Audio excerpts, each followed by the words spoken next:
이 복된 시간 우리에게 주시는 하나님의 말씀은 출애굽기 13장 17절부터 22절까지의 말씀입니다. 출애굽기 13장 17절부터 22절까지의 말씀입니다.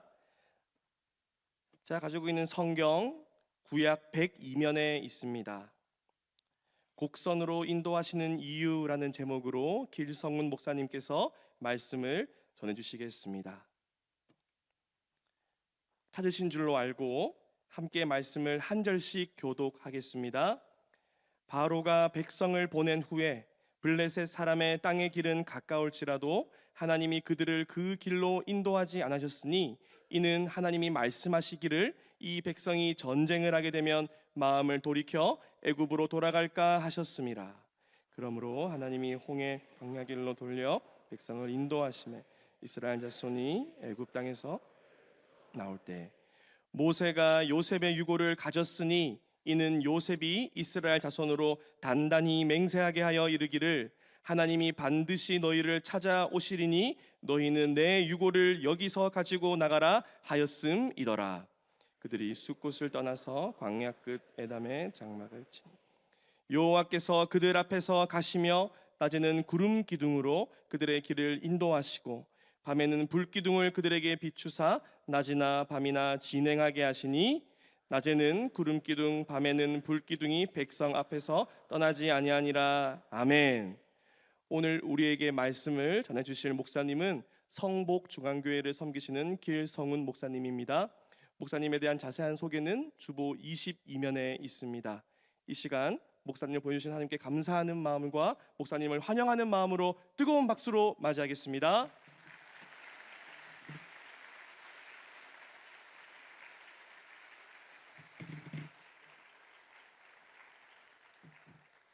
그래도 저는 서울서 왔는데 오늘 기가 많이 죽고 올라갈 예정입니다. 오늘 많은 것들을 배우고 적당히 배우는 것이 아니라 오늘 좀 회개하는 마음을 많이 갖게 되었습니다. 사실 새로남교회는 대전에 있지만 전국을 움직이고 있는 그런 교회고 전국 교회가 따라가고 싶은 지금 모델이 되고 있습니다. 그리고 담임 목사님이 우리 교단의 총회장이실 뿐만 아니라 각계에서 지도자의 역할을 잘 감당하고 계셔서 멀리서 이렇게 흠모만 하고 있었는데 오늘 목사님께서 잠시 1시간 전에 와서 교인들을 만나시는 모습을 보면서 한 분 한 분 이름을 기억하고 그들의 형편을 살피시는 모습을 보면서 제가 오늘 목회를 다시 시작해야 되겠다는 그런 생각을 하게 되었습니다. 내가 어쩌자고 이 좋은 교회에 설교자로 부름을 받았던가, 그때 내가 왜 못 가겠다고 얘기하지 않았던가가 막 후회가 됐습니다. 그런데 이제 여기까지 왔으니 물러설 수는 없고 오늘 여러분이 긍휼히 여겨주시는 마음으로 오늘 함께 말씀 앞에 함께 나아갔으면 좋겠습니다. 교회를 잘 안 나오시는 분들에게 혹은 교회는 나와도 기도회에 나오지 않는 분들에게 왜 교회를 안 나오십니까? 이렇게 물을 때 종종 듣게 되는 답이 있습니다. 하나님에 대한 상처 때문에. 그렇게 간절히 기도했지만 하나님이 내 기도를 들어주지 않으신다는 상처 때문이랍니다. 예수 믿을 때 제일 재미있는 때는 처음 은혜 받을 때입니다. 처음 예수 믿을 때 기도하면 기도하는 즉시 응답을 해주십니다. 그래서 그런 시간을 첫사랑의 시간이라고 그렇게 부릅니다.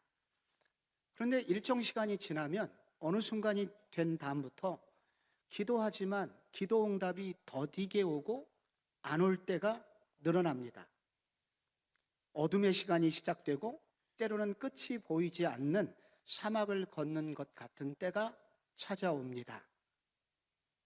16세기 영성가 성 요한은 이런 경험을 내 영혼의 어두운 밤이라고 불렀습니다. 구약의 표현으로는 이것을 광야의 시간이라고 불렀습니다. 참새 한 마리가도 먹이시는 우리 하나님께서 왜 성도들에게 이런 광야의 시간을 허용하시는 것일까요? 이스라엘 백성들이 출애굽을 하던 날 그들은 모두 흥분하였습니다. 그런데 며칠 후에 그들을 기다리고 있는 것이 있었죠. 광야였습니다. 오늘 18절에 그러므로 하나님이 홍해의 광야길로 돌려 백성을 인도하시매, 여기 광야길로 들어섰다는 얘기가 나오는데 여기 조금은 이상한 단어가 나옵니다. 돌려서, 즉 방향을 바꾸어서라는 뜻입니다. 애굽에서 가나안 땅으로 가는 방법은 두 길이 있습니다. 해변길을 따라 올라가는 비아 마리스라는 해변길이 있습니다. 이것은 오래전부터 무역로이고 마차가 다닐 수 있는 그런 길입니다. 그런데 또 하나는 동쪽 홍해를 건너서 가나안 남쪽으로 가는 길, 이것은 광야길입니다. 그런데 하나님이 어디로 인도하시나? 광야길로 인도하십니다. 원래 비아 마리스로 직선으로 잘 가고 있었습니다. 지름길로 가고 있었습니다. 그런데 하나님께서 돌려서 방향을 바꾸도록 역사하셔서 직선의 길을 놔두고 곡선으로 인도하신 것입니다. 왜 그러셨을까요? 왜 하나님은 빠른 길을 놔두고 곡선의 길을 가게 하셨을까요? 한마디로 우리의 연약함을 아시고 우리를 사랑하시기 때문이다.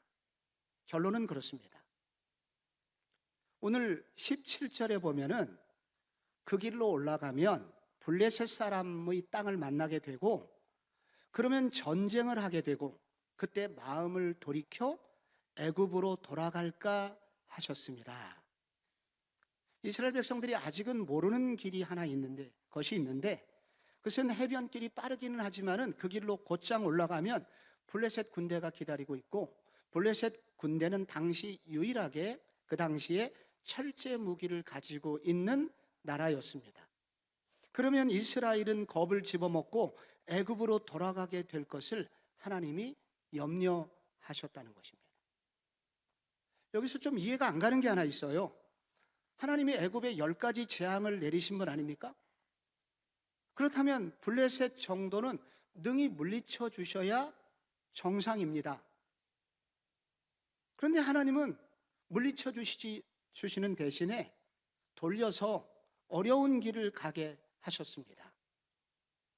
여러분, 여기서 하나님이 못하시는 것이 하나 있음을 알게 됩니다. 하나님이 전능하십니까? 할렐루야, 아멘이죠. 하나님은 전능하신 분입니다. 모든 것을 하실 수 있는 분입니다. 그럼에도 불구하고 성경에 하나님이 못하시는 게 2가지가 있다고 알려줍니다. 하나는 거짓말 못하시고요, 또 하나는 완력을 써서 우리로 하나님을 사랑하도록 만드시지 못한다는 겁니다. 창세기 3장에 나오잖아요. 아담과 하와가 선악과를 따먹을 때 얼마든지 막을 수 있으셨지만 그들의 불순종을 가만히 보고 계셨습니다. 하나님이 못하시는 것은 바로 우리로 하여금 억지로 하나님을 사랑하게 만들 수 없으십니다. 그래서 하나님께서 우리에게 자유의지라는 걸 주신 겁니다. 바로 여기 이스라엘 백성들이 애굽을 떠나는 과정에서 10가지 재앙을 보고 6월절에 큰 사랑을 경험한 그들이 자발적으로 순종해서 떠났죠. 그런데 만약에 그들이 불순종해서 애굽으로 돌아간다고 하여도 하나님은 그것을 막을 수는 없다는 겁니다. 그래서 그 대신 하나님은 무엇을 선택하셨냐면 곡선으로 인도하여 홍해를 건너게 하신 것입니다. 그 결과 다시는 애굽으로 못 돌아가도록 못을 박으시는 거예요. 아무리 후회가 되어도 돌아올 수 없는 길로 인도하신 것입니다. 하나님이 우리의 삶을 곡선으로 인도하실 때가 있습니다. 자주 그렇게 하십니다. 왜 그렇게 하시냐면 그 길로 가면, 직선으로 가면 위험한 일을 만날 것을 하나님이 미리 아셨기 때문입니다. 또는 직선으로 가서 승리하면 우리가 금방 타락할 것을 알고 계셨기 때문입니다.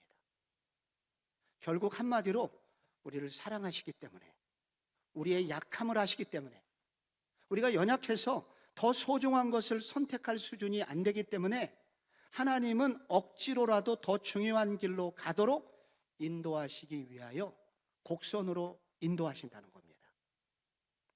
저는 27년 전에 1988년에 대학생 단기 선교팀 22명을 데리고 아프리카 부룬디로 여행을 다녀온 적이 있습니다.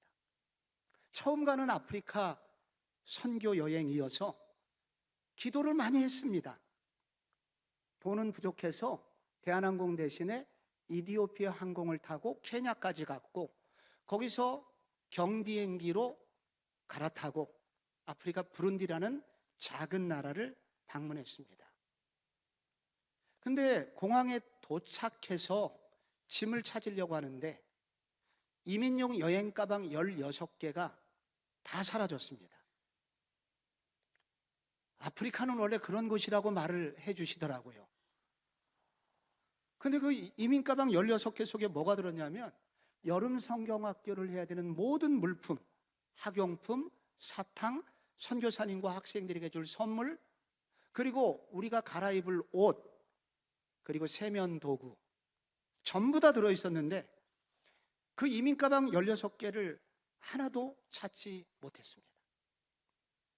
그런데 한 5일쯤 지났을 때 선교사님들, 현지인 선교사님들의 도움으로 극적으로 그 물품 16개를 찾아올 수 있었습니다. 그때 초기에는 원망을 많이 했죠. 우리가 이렇게 기도 많이 하고 아프리카까지 와서 선교하려고 하는데 하나님 너무 안 도와주신다. 혹은 하나님 정말 살아계신지 의심이 된다. 그런데 물품을 찾고 나서, 그리고 나중에 시간이 좀 지나서 비로소 알게 된 게 한 가지 있습니다. 그 사이에 5일 동안 모든 청년들이 아프리카 사람처럼 변해 있었습니다. 물이 너무 귀한 곳이라 이를 제대로 닦을 수도 없었고, 머리를 감는 것은 엄청난 일입니다. 이건 범죄 행위예요. 그래서 우리가 보여줄 수 있는 최악의 더러움으로 드러내면서 서로를 만날 수밖에 없었습니다. 그러면서 알게 된 것이 그동안 자매들이 얼마나 변장술의 달인이었는지를 알게 된 거예요. 근데 이분들이 막상 와보니까 우리가 뜨거운 마음으로 빛의 사자들이 하면서 우리도 거기 갔거든요. 근데 막상 가보니까 샤워실도 없는 아프리카, 그리고 퍼세식 화장실, 비포장 도로들, 그 냄새들, 그 특유의 냄새가 있거든요.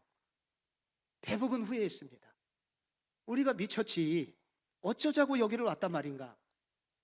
그렇게 후회를 했는데 그 16개가 사라지는 그 순간 모든 것이 단절되었습니다. 하나님은 우리의 연약함을 알고 계셨던 거예요. 그 결과 놀라운 사역의 열매가 나중에 맺혀졌는데, 그 사역 마치고 나서 나중에 이분들 중에서 목사 3명, 선교사 1명이 배출되고 사모 2명, 그리고 커플 3쌍이 탄생하였습니다. 있는 모습 그대로 사랑하기로 작정을 하니까 지금까지 그 끝을 본 형제 자매들이라 지금까지 헤어지지 않고 잘 살고 있습니다. 5일간의 곡선이 없었다면 인생의 방향을 바꾸는 비전은 없었을 겁니다. 돌이켜보니 사랑이었습니다. 우리 교회에 신실한 자매가 있습니다. 결혼 후 7년간 자식이 태어나지 않는 거예요. 제가 제자 훈련을 했기 때문에 이 자매의 신실함을 제가 압니다. 그런데 뚜렷한 이유도 없이 하나님의 침묵이 길어지자 결코 무너질 것 같지 않았던 하나님을 향한 신뢰의 탑이 무너지는 것을 느끼게 됩니다.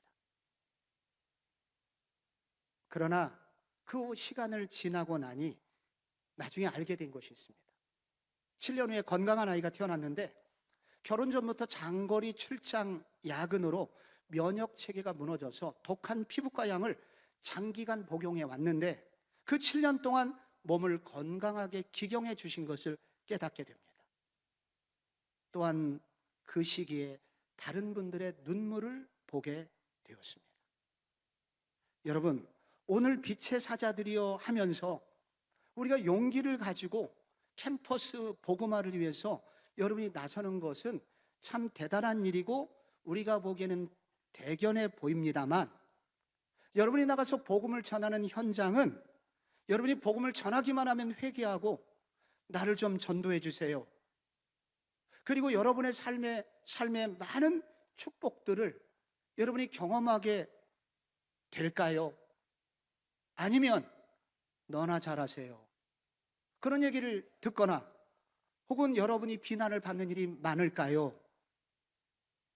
우리가 지금 진군을 하면서 가야 되는 그 땅은 여러분이 복음을 전할 때 수많은 비난과 아픔과 하나님이 안 계신 것 같은 어둠의 시간을 많이 겪어야 됩니다.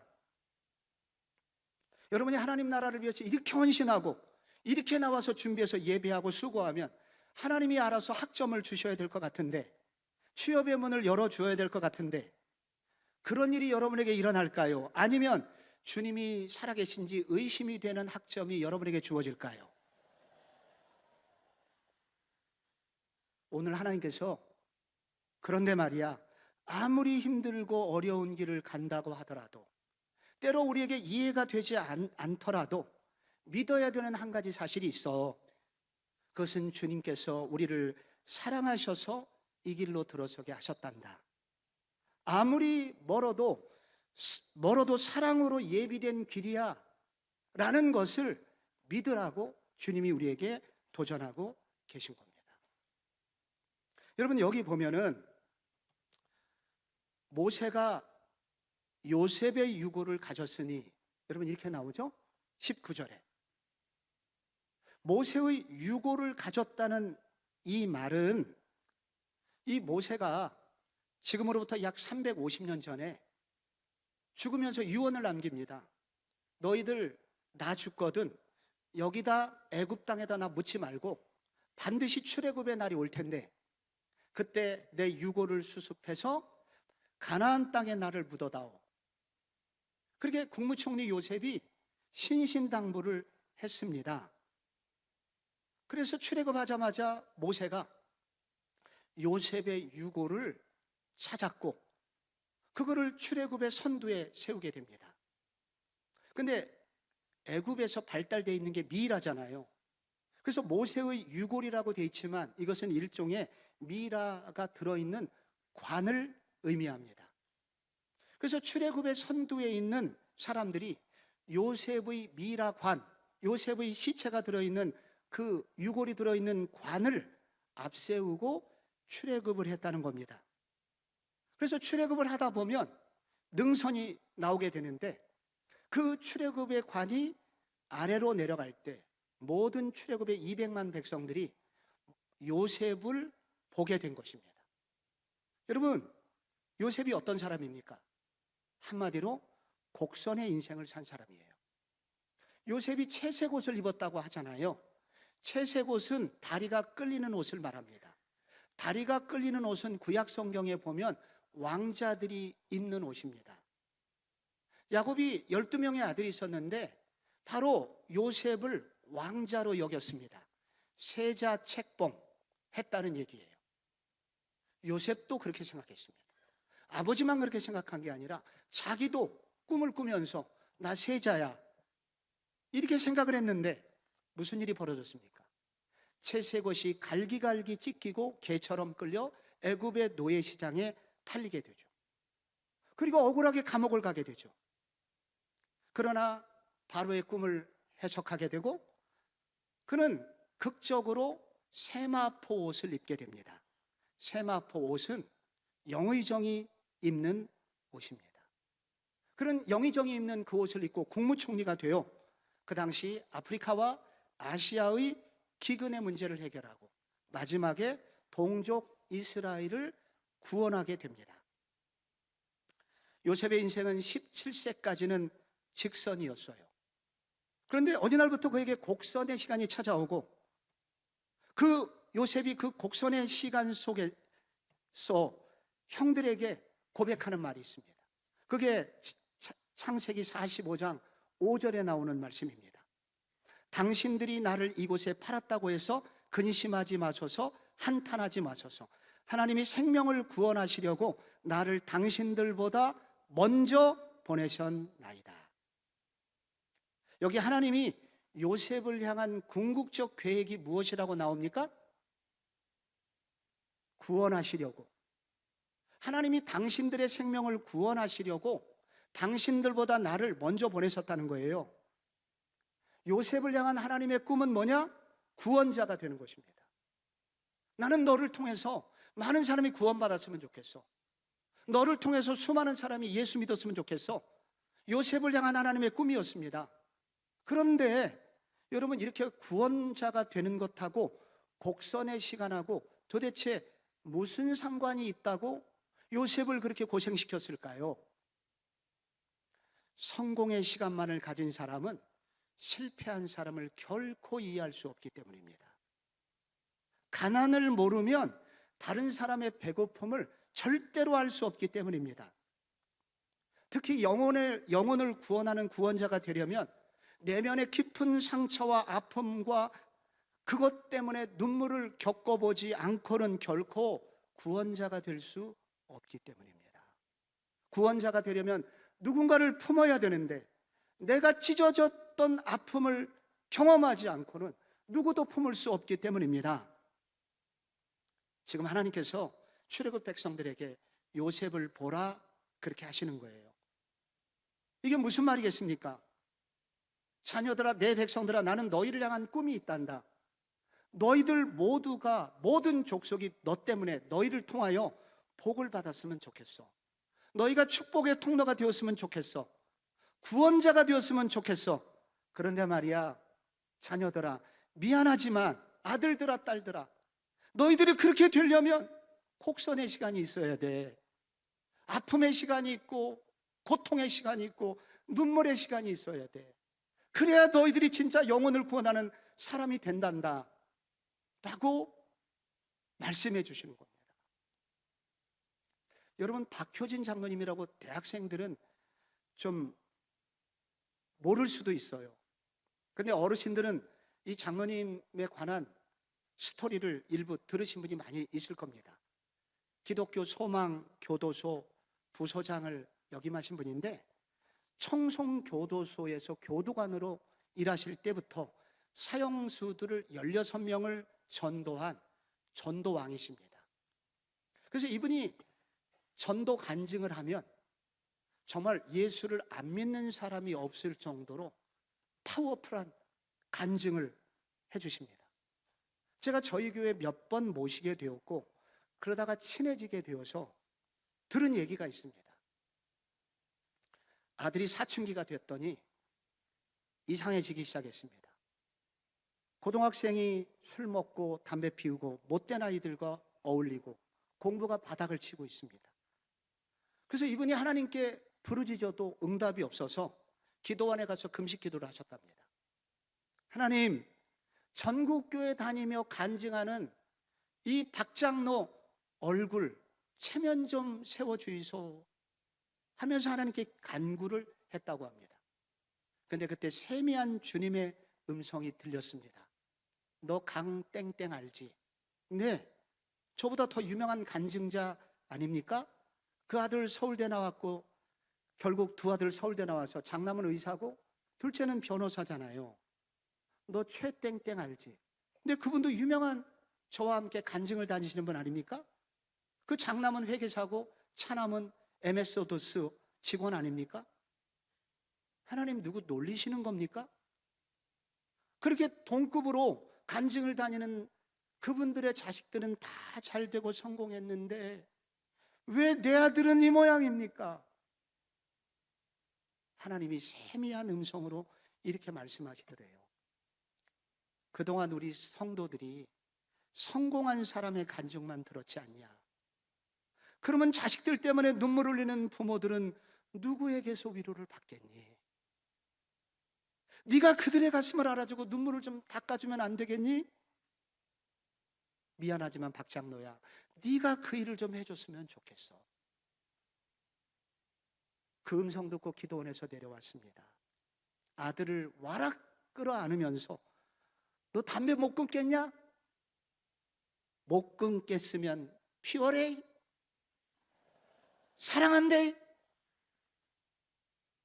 그랬더니 이 아들이 재수할 때 갑자기 기도원에 가겠다고 하더니 달라져서 변화돼서 무섭게 공부하기 시작하여 총신대 신학과에 입학하게 되고 제가 속한 노예에서 수년 전에 목사 안수를 받고 아버지 백으로 서울의 큰 교회 갈 수 있지만 어려운 시골 교회 가서 목사하겠다고 철원으로 가서 3년간 섬기다 다시 지금 서울로 복귀해서 쓰임받고 있습니다. 여러분 판소리 아시나요? 생의 쓰고 맵고 어려운 인생살이, 힘든 인생살이가 녹아들어 있는 노래가 판소리입니다. 근데 이 판소리를 잘하는 사람의 특징은 그늘이 있는 소리를 냅니다. 그늘이 있다고 하는 것은 여러분 그 인생의 쓰고 맺고 아픈 모든 것을 경험한 사람만이 낼 수 있는 소리가 그늘이 있는 소리입니다. 근데 아무리 소리를 크게 낸다 하더라도 저 사람 소리에는 그늘이 없어. 그러면 끝난 겁니다. 아무도 그 노래에 감동을 못 받아요. 그늘을 모르는 노래, 그늘을 모르는 설교, 그늘을 모르는 인생은 메마른 사막과 같습니다. 저도 종종 등산이라는 걸 하는데 등산 가다 사진 찍는 나무는 쭉쭉 빵빵이 아니에요. 구부정한 나무, 옆으로 퍼져 있는 그런 볼품없는 나무, 나지막한 나무 옆에서 사진을 찍게 되더라고요. 왜? 꼭 우리 엄마 같아요. 그렇게 망고 풍파 풍상을 겪은 그런 우리 엄마 모습이 그 나무예요.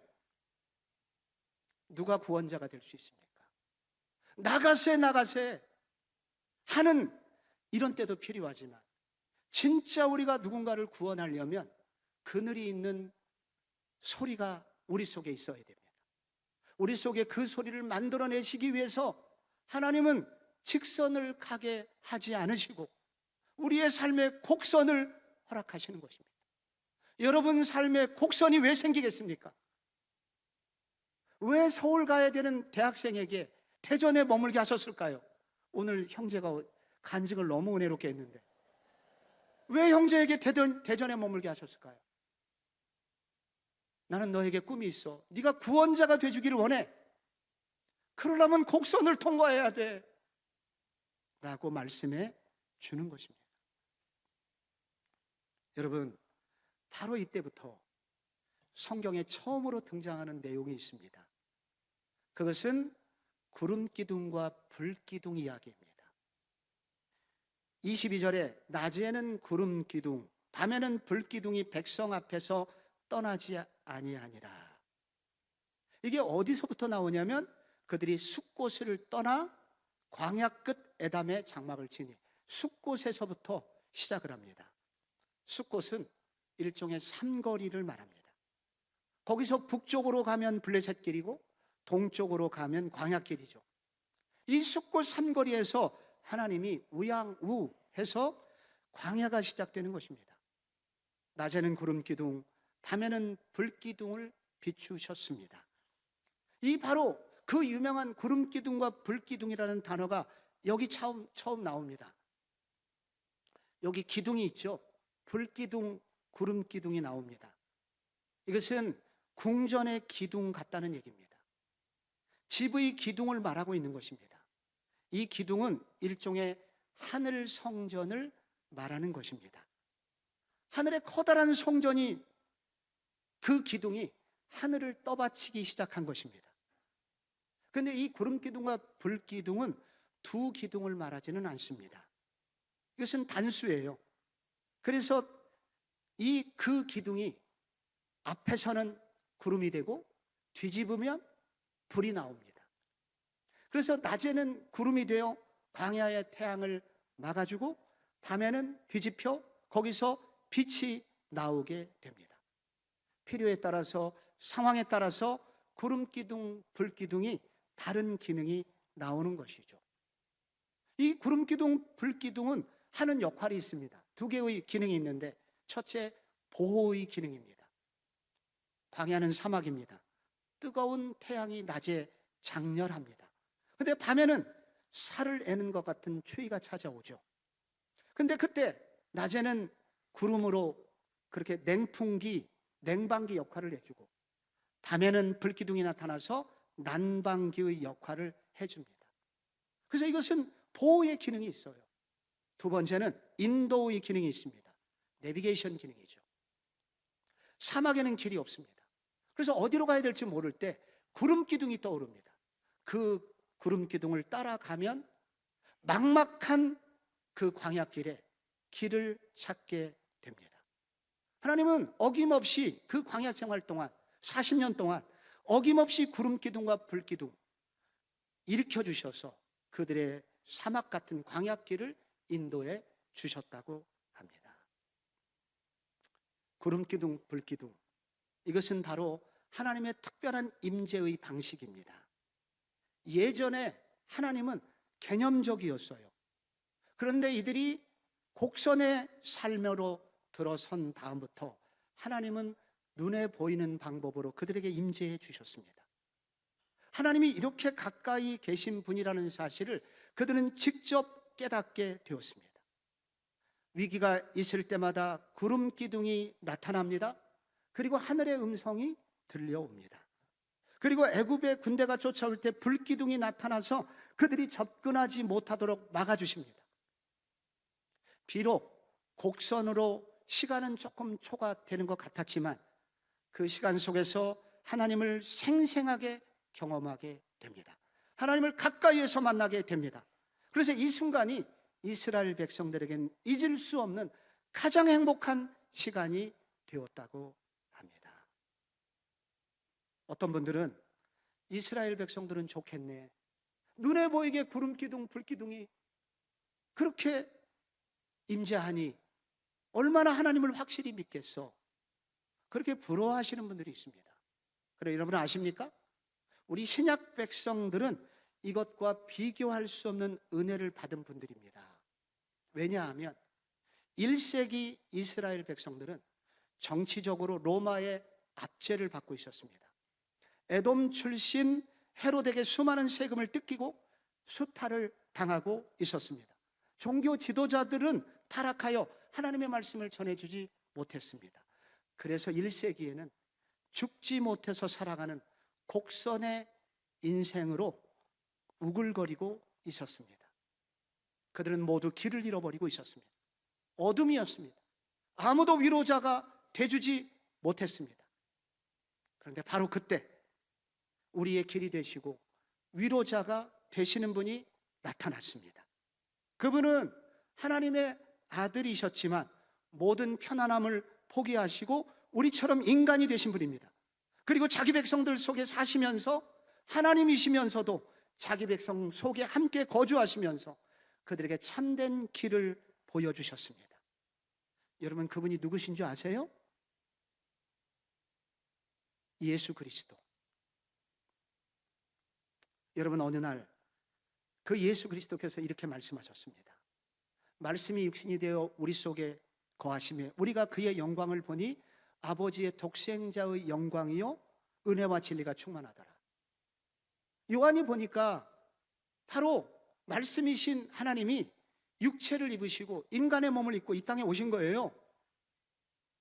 그런데 그 하나님의 아들이 인간이 되어서 그들 속에 거주하시면서 그 예수님이 제자들에게 이렇게 선언하셨습니다. 요한복음 14장 6절에 예수께서 이르시되 내가 곧 길이요 진리요 생명이니 나로 말미암지 않고는 아버지께로 올 자가 없느니라. 여기 내가 길이요 할 때 정관사 더가 붙어 있습니다. I am the way. 바로 그 길, 가장 확실한 길, 내가 너희들을 실패하지 않도록 너희들의 길을 인도하는 인도자가 돼줄게, 그런 뜻입니다. 그래서 예수 그리스도 그분은 하나님의 아들이시지만 인간이 되셔서 우리를 위해서 죽으셔서 우리에게 십자가의 사랑으로 우리를 구원해 주셨고, 그 예수 그리스도께서 우리와 함께 계시면서 우리의 인생의 길이 되어 주시겠다고 약속해 주셨습니다. 그런데 한 가지 더 약속해 주셨습니다. 그것은 그분이 십자가에서 돌아가시고 부활하셔서 승천하신 이후에 성령을 보내주시겠다고 약속하셨습니다. 그게 요한복음 14장 16절입니다. 내가 아버지께 구하겠으니 내가 또 다른 보혜사를 너희에게 주사 영원토록 너희와 함께 있게 하리니 내가 너희를 고아와 같이 버려두지 아니하고 너희에게로 오리라. 바로 이 보혜사, 또 다른 보혜사, 개체는 다르지만 본질이 같으신 분, 바로 예수님과 똑같으신 또 다른 하나님, 그 성령님이 우리 가운데 성령님을 보내주실 것을 예수님이 약속하신 것입니다. 그러므로 1세기에 그 방황하는 사람들에게, 그 광야 같은 삶을 살아가는 그들에게 바로 예수님이 오셨고, 예수님 가신 이후에는 성령님이 오셨습니다. 두 분은 같은 분이세요. 앞에서 보면 예수님이고 뒤에서 보면 성령님입니다. 그들이 어려울 때 바로 그 예수 그리스도 이름으로 기도할 때 그 예수 그리스도께서 그들에게 길이 되어 주셨고, 그리고 그들이 힘들고 어려울 때 성령을 구하면, 예수를 구하면 성령님이 임재하셔서 그들의 삶을 안전하게, 그리고 풍성하게, 그리고 절대로 넘어설 수 없을 것 같은 위기를 다 넘어가는 은혜를 베풀어 주셨습니다. 그런데 여러분, 오늘 이 은혜가 예수를 믿는 모든 성도들에게 허락되었다는 것을 알아야 합니다. 특별히 성도들에게 이런 축복을 주셨다는 사실을 알아야 합니다. 여러분, 하나님께서는 성도들에게 곡선의 시간만 허락하시는 것이 아닙니다.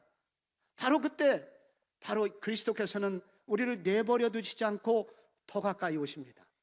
구체적으로 오십니다. 그리고 동행해 주십니다. 인도해 주십니다. 언제 이것을 깨달을 수 있을까요? 기도할 때입니다. 예배를 드릴 때입니다. 그래서 오늘 이와 같이 우리가 이 고난의 시간을 만날 때, 곡선의 시간을 만날 때 기도하면 무슨 일이 생기냐? 성령님께서 임재해 주십니다. 그리고 예수 그리스도께서 우리 속에서 음성을 들려주셔서 바른 길로 인도해 주십니다. 그것을 우리는 곡선의 시간 속에서 그 주님께 구할 때 바로 길이 되어 주시고 우리를 보호해 주시는 바로 예수 그리스도와 그분이 보내주신 성령님을 의지하면서 이 곡선의 시간을 넉넉히 이겨낼 수 있는 은혜를 경험하게 될 것입니다. 그러므로 사랑하는 대학부 형제자매 여러분, 여러분에게 곡선의 시간이 오고 복음을 전할 때 고난의 시간이 올 때 낙심하지 말고 예수의 이름으로 기도하시기 바랍니다. 성령을 부어달라고 기도하시기 바랍니다. 그때 여러분의 삶을 가장 정확하고 아름답게 인도해 주실 것입니다. 저도 20여 년 전까지 바로 대학부 청년부를 인도했던, 간사도 하고 청년부 지도 교역자도 역임한 바 있습니다. 20여 년 전에 제가 가르치던 제자 중에 참 안타까운 형제가 한 분 있었습니다. 대학을 5번 떨어졌습니다. 그런데 재수할 때 대학교 입시제도가 바뀌어서 학력고사에서 수능시험을 보는 정말 재수가 없는 형제였습니다. 그런데 삼수할 때는 이번에는 교과서가 바뀌어서 새로운 교과서로 학력고사를 또 보게 되었습니다. 그리고 사수를 할 때는 대입의 논술시험이라는 게 추가가 되어서 새로운 교과서로 수능과 논술시험을 쳤습니다. 그 결과 오수를 했습니다. 아버지가 목사님이십니다. 재수할 때 아버지께서 20평 안 되는 치킨집 지하에서 개척교회를 시작하셨습니다. 그래서 재수 비용이 없어서 레스토랑 알바와 막노동을 7월까지 하고 거기서 번 돈을 8월부터 학원 다니면서 바로 재수, 삼수, 사수, 오수를 하게 된 것입니다. 그리고 평범한 대학 철학과를 들어갔습니다. 그런데 졸업할 때 기적같이 고등학교 윤리교사가 되었고 지금 교사로 20년째 근무를 하고 있습니다. 지금 이분은 수능 출제위원이 되었고 EBS 유명 강사가 되었고 교과서 4종을 썼고 미래엔에서 나온 1등급 만들기 등 참고서 저수를 다수했습니다. 이런 지금 얘기한 모든 일들은 스카이 출신들만 하는 일입니다. 이런 분들은 껴주지를 않아요. 이력으로는 들어갈 수가 없습니다. 근데 이분이 유일하게 이 틈바구니를 비집고 들어가서 바로 이렇게 놀라운 영향력을 발휘하고 있습니다. 어떻게 그렇게 됐나? 그 이유는 제도가 바뀔 때마다 일타 강사들을 만났고 거기서 얻은 노하우가 그를 최고의 교사가 되게 한 것입니다. 그렇게 교사 생활 10년쯤 해보니 그날부터는 홍해가 갈리고 바다가 길이 생기듯이 날마다 기적의 연속을 경험하게 되었다고 고백하였습니다. 지금 학교에서 가장 존경받는 선생님이 되었습니다. 왜 그렇게 되었나? 제게 어느 날 이런 고백을 했습니다. 목사님, 제가 직선이 곡선이 되는 과정은 매우 아팠지만 그 곡선으로 내 삶을 꺾다 보니 그 곡선 안으로 많은 사람을 품을 수 있게 되었습니다. 그래서 그분 곁에는 많은 사람들이 모여들고 지금도 작은 교회에서 중등부, 고등부, 교사로, 설교자로 섬기고 있습니다. 하나님은 우리에게 직선만 허락하시는 분이 아닙니다. 종종 우리에게 곡선을 허락하십니다. 내 인생은 왜 이렇게 더딥니까? 왜 이렇게 늦습니까? 왜 남들은 금방 가는 길을 저만 돌아가게 하십니까? 왜 그럴까요? 사랑하셔서 그렇습니다. 구원의 소리 만들라고 그렇습니다. 주님과 깊이 동행하면서 불기둥과 구름 기둥이 무엇인지를 느끼면서 그 길을 걸어가도록 우리에게 선물을 주고 싶어서 그렇습니다. 그 길을 가시는 여러분 되시기를 바랍니다.